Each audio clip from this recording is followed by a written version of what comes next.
right now, that's for sure. So let's get to our first segment today. They have been voted by Florida Trend as the best new restaurant in Florida, and the Mill has now fully opened their newest location in South Tampa. Yes, we have. Chef and founder Ted Dorsey is back in the Blend Kitchen cooking up something delicious this morning.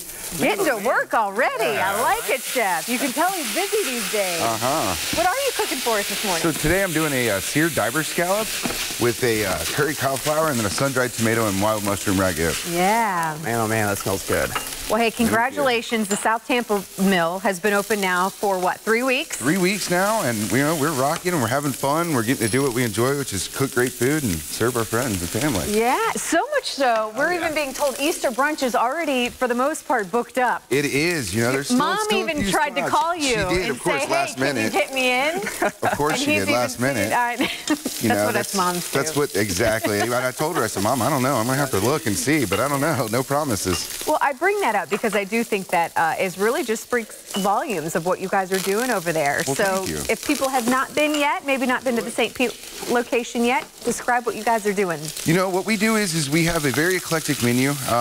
We have things from, you know, our signature watermelon bruschetta all the way down to, you know, pan-seared diver scallops. We have some really fun meats. We're doing some bison and ostrich, too. Oh, wow. Wow. You know, really, our biggest food philosophy is don't over-manipulate food. Just get our hands on the best products we can and put ourselves out there and hope people enjoy it. Wow, that does sound good. Now, what's kind of the experience been coming from downtown St. Pete and starting up something new totally in South Tampa? Well, you know, it's wild. You know, it's been a lot of fun. You know, I started my career here in South Tampa. I opened up a bunch of restaurants, and so it's kind of like a homecoming for us. Oh, yeah. And so it's been so much fun coming back and reconnecting with all these customers that I used to know really well and kind of putting ourselves out there in hopes that they love it. And, absolutely. You know, it's been a lot of fun, though. They are loving it. What are you, kind of explain what you've been doing here. You've been so busy. So basically, I started to sear our diver scallops. Then we finished with just a little bit of butter and a little bit of garlic. Those are good-sized scallops, by the way. They're U10 diver scallops out of the Northeast, and they're delicious. Okay. One of our favorites. And this is our wild mushroom and sun-dried tomato ragu. So it's cremini, shiitake, sun-dried, garlic, shallot, wine, stock, herbs. It's delicious. All right. What's the secret to cooking scallops? Because you don't want to overdo them. You don't want to overdo them. Like a lot of people do sometimes. Typically, what I like to do is we like to serve all of our scallops about temperature-wise medium. Okay. And you don't want to overcook them. You want to go a couple of minutes per side, and that's about it. Okay. And then what do you cook them in? I just cook them in a little bit of olive oil. That's it? That's it. Simple. You know, some of my other favorites, you could use grapeseed oil. You know, even if you want to go a little lighter, you can do coconut oil. I know. Grapeseed oil. Yes. Can you get that at like the grocery store? You can. You can buy that pretty much everywhere. You know, it's crazy. Publix carries almost everything these days. Wow. Okay. So For all anything you that you can at-home think chefs. of. Exactly. All right. Is this the finished one right there? This is the finished one right there. What on earth is that on top of it? So that is a what's what we call carrot hay. It's basically peeled carrot that we lightly blanch in boiling water and then deep fry. It's delicious. Adds the texture and the crunch and, of course, the beautification of the plate. Can you bring it over? I want to try it.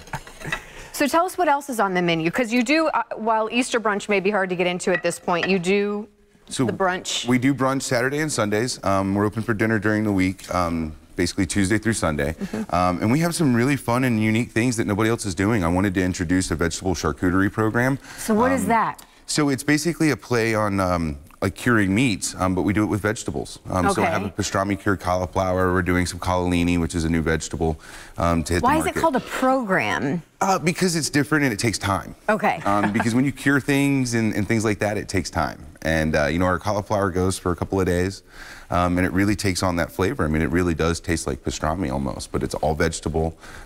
It's even vegan and gluten-free. Wow. So it's different. You know, nobody around here does that, and I've got great feedback from people, you know, who, you know, love cheese and charcuterie or can't eat pork. And so they're really, really enjoying this. It's a lot of fun. I'm bringing back some vegetables that, you know, in my opinion, chefs have kind of forgotten. You've got turnips and rutabaga and things like that nobody's really doing anymore. My husband is a produce store. They make fun of me. I bring it up a lot, but that's what he grows, seriously, and people are loving them. They are. I mean, people just, I don't think, know how to cook them here in this area. And, you so know, well, it's different, and you know, one of my favorite new vegetables at the market is called collini. It's long stem cauliflower, very similar to broccolini from the other family. Okay. How do you cook your rutabaga?